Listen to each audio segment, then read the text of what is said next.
on the way home from the dentist, so it feels rather apt to talk about Aporreta, Greek ritualised obscenities.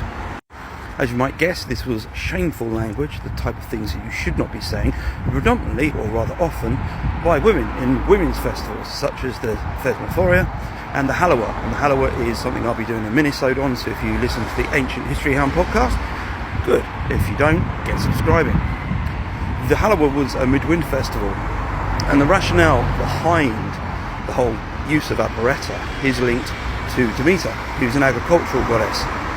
And one of her myths has her mourning the loss of her daughter, who's been abducted by Hades to the underworld, and she's roused from her, sort of say, depression, from her, sadness, by one of two actions. The first was, bad language and rude jokes, hence Aporreta, and the other was an elderly maid flashing her.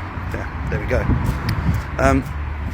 Now the rationale behind that in a midwinter festival starts to connect, because ultimately this is about agriculture. This is about cajoling the fields into action, just as Demeter was cajoled into action through that ribald language, the rude language that was going on.